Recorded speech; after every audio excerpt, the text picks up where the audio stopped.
Kembali lagi di channel Aquatronic Labs. Di video kali ini masuk unit Itel seri RS4 dengan kodenya ini S666LN.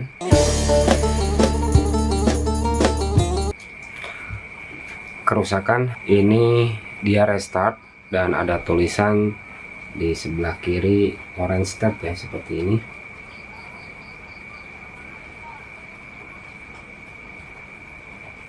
Dan ini tidak bisa masuk ke menu utama ya, kondisinya seperti ini terus menerus berulang dan unit pun tidak dapat bisa digunakan. Kasus seperti ini banyak terjadi ya, terutama di seri-seri MediaTek yang mana dia kehilangan data di bagian sistem bootingnya ya, yang mengakibatkan botnya tidak bisa normal, dia stuck restart seperti ini. Ini bisa terjadi akibat gagal update otak atau juga ada kesalahan lain dari aplikasi yang diinstal ya. Untuk penanganannya sendiri ini tidak bisa diatasi dengan metode flashing secara offline menggunakan tool free tanpa bantuan tool prabayar atau yang menggunakan dongle ya. Yang sudah saya uji di sini menggunakan Pandora Box, dia tidak bisa karena DA botnya selalu pilot. Untuk unlock tool dia belum support ya, dan untuk tools lainnya juga belum bisa. Yang akan saya praktekkan di sini cara mengatasi kasus ini dengan penanganannya menggunakan CM2 dongle ya, dan ini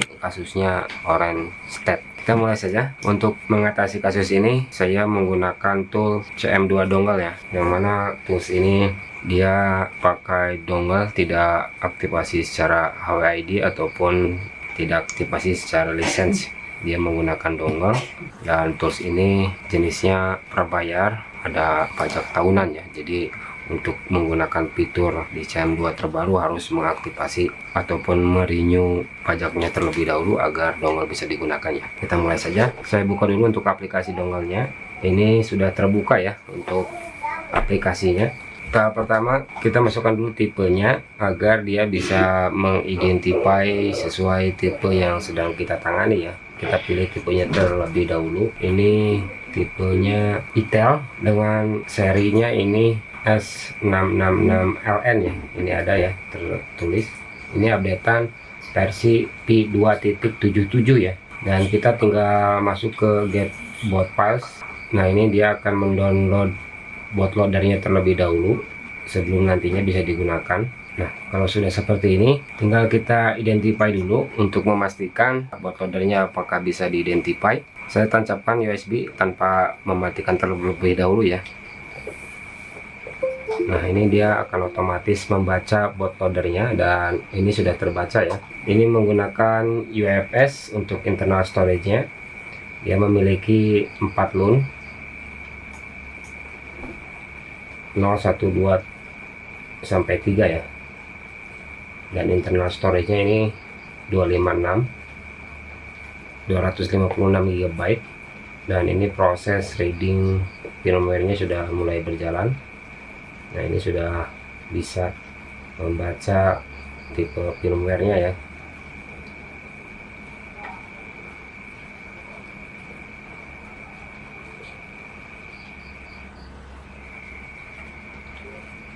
Nah, ini firmware-nya sudah bisa terbaca dengan sempurna ya. Ini ada keterangannya DRAM 8 GB untuk spesifikasi internal storage-nya ya. Ini tertulis jelas. Untuk tipenya ini yang di dalam firmware ini ada tipenya T128. Nah, setelah seperti ini kita masuk ke tab flash, kita pilih load files. Ini masuk ke scatter seperti biasa ya, scatter untuk firmware flash. Ini firmware-nya sudah saya download, sudah saya ekstrak juga, jadi tinggal kita pilih saja. Nah, ini scatternya masukkan MT6789.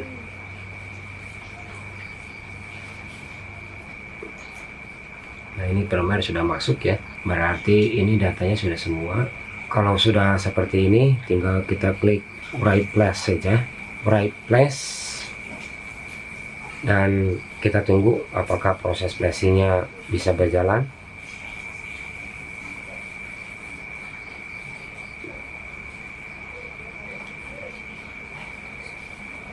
Nah, ini proses flashingnya sudah mulai berjalan ya.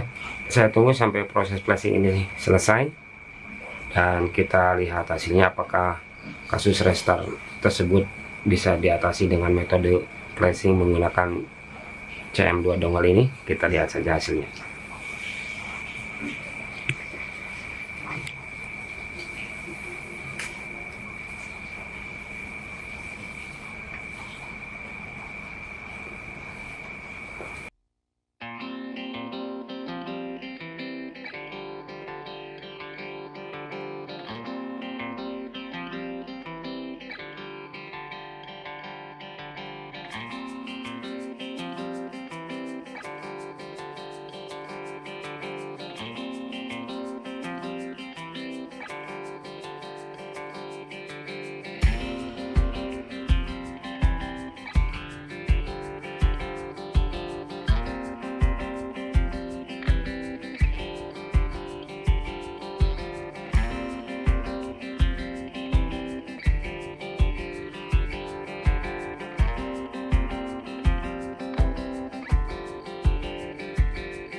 Dan oke, ini proses flashing selesai ya. Apakah bisa menyalakan unitnya?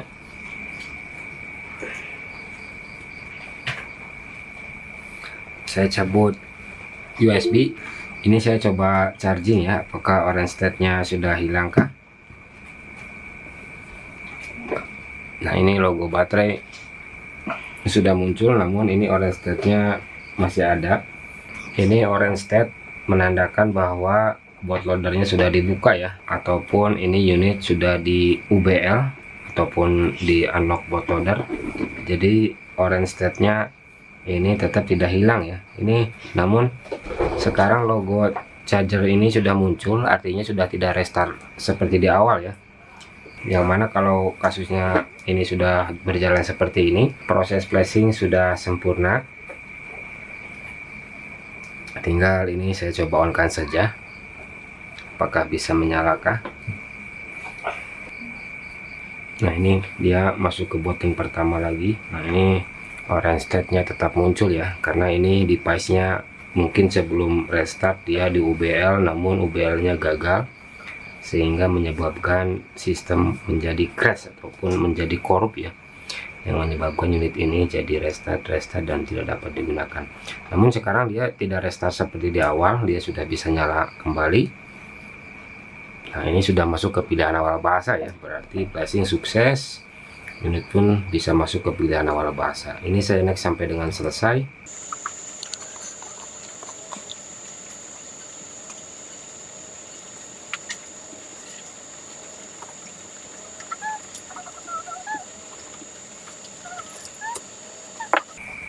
Nah, ini device sudah bisa masuk ke menu utama ya, berarti perbaikan sudah selesai. Untuk email, apakah ini bisa tetap ada, tidak berubah ya? Coba cek. Email masih ada, ini tidak berubah ya untuk emailnya. Berarti proses flashing tidak mengubah data NP-RAM. Dan untuk spesifikasinya ini saya masuk ke tentang ponsel saja. Itel RS4 dengan modelnya S666LN. Ini dengan menggunakan internal storage 8/256 GB ya. Ini speknya seri tertinggi di kelasnya untuk device setipe ataupun untuk seri ini ya. Mungkin ada lagi yang 12/demo 12 mungkin, karena seri ini jarang masuk di tempat saya. Ini untuk fungsi lainnya saya coba uji juga. Untuk kamera tidak ada masalah karena tidak ada perbaikan di hardware ya, jadi semuanya berfungsi dengan baik. Jadi mungkin perbaikan ini saya akhiri ya, karena unit ini sudah selesai ditangani dan sudah bisa masuk ke menu utama dan sudah tidak restart lagi.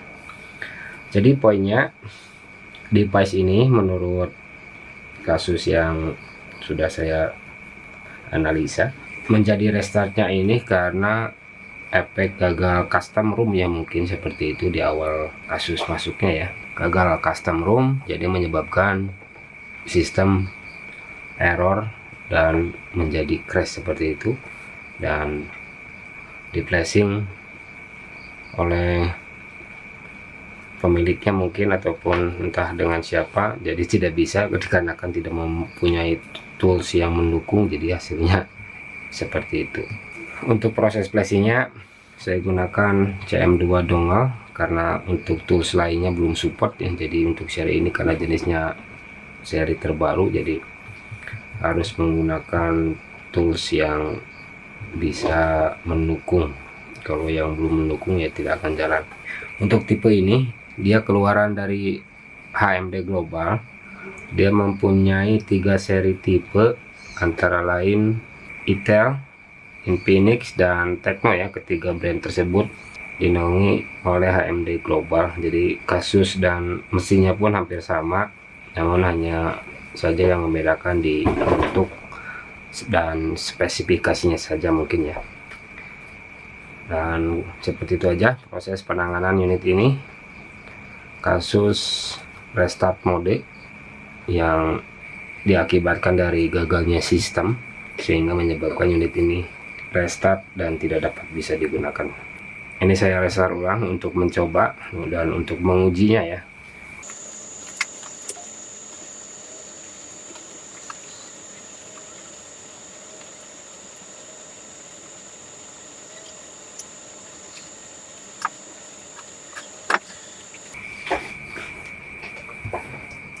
Nah, ini normal, tidak ada restart lagi dan sudah aman untuk digunakan sebagaimana mestinya. Detail RS4 restart mode terselamatkan dengan metode flashing ya. Video ini saya akhiri, kurang dan lebihnya silahkan koreksi di kolom komentar. Bagi yang membutuhkan firmware silahkan kontak ke saya langsung saja. Sekian dan terima kasih.